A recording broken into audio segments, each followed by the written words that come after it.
তাছাড়াও আমরা যেখানে আজকে প্রচার শুরু করেছি এমন একটা জায়গায় প্রচার শুরু করেছি এখানকার ছেলেরা পড়াশোনার কলেজে সুযোগ পায় না। আমি যদি এখানকার মানুষের আশীর্বাদ পাই দিতে পারি আমার প্রথমেই থাকবে এখানকার মানুষের এখানে একটি কলেজ স্থাপন করা। কারণ এখানকার ছেলেরা ওইদিকে আরামবাগ না এদিকে ঘাটাল বা মেদিনীপুর দিক দিয়ে পড়াশোনা করতে হয়। এই সুযোগ করে দেওয়ার জন্য আমি সাংসদকে আমার চেষ্টা করবো।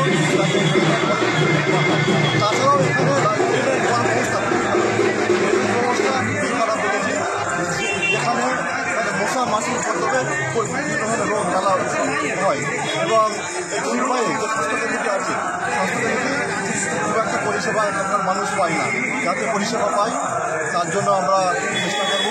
তো মানুষ এখানে স্বাস্থ্য পরিষেবা দেওয়া নাহলে এখান থেকে কোনো দুর্ঘটনা না ঘটলে তারা সমস্যায় তাদের ঘাটাল কিংবা কলকাতা মুক্ত হতে হয়। প্রচারে কেমন সাড়া পাচ্ছে? প্রচারে ভীষণ সাড়া পাচ্ছি। এখন মোদীজির যে জনকল্যাণ যে প্রকল্পগুলো আছে মানুষ সবই জেনে গেছে, আমাদের বলতে হচ্ছে না।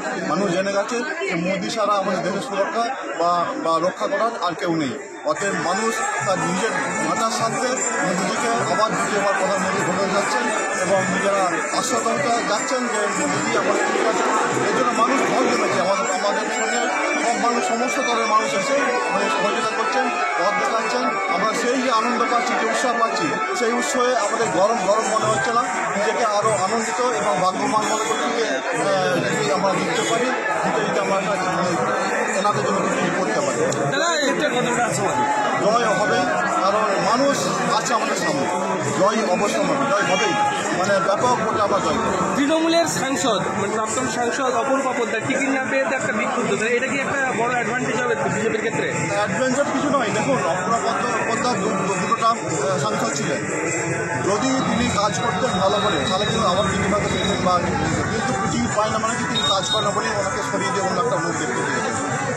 কাজ করেন না কিছু। যেটাকে আরামবাগ যেটাকে মাস্টার প্ল্যানের মধ্যে রাখা হচ্ছে না, আরামবাগ এলাকাটাকে যেটাকে নিয়ে বিজেপি সরব হয়েছে, এই প্রচারটাও কি মানুষের কাছে তুলে ধরছেন আরামবাগে গিয়ে? অবশ্যই এখানে কোনো কিছু কাজ হয় না, সমস্তটাই আমাকে শুরু করতে হবে। যে আমি সাংসদ হতে পারি সমস্ত ডিপার্টমেন্টকেই শুরু করতে হবে।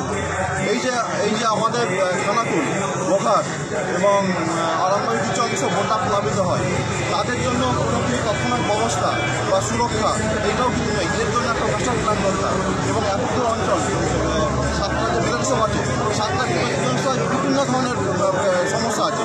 এই সমস্যাগুলো মোকাবিলা করতে হবে এবং যাতে জনগণের পরিষেবা পাওয়া যায়।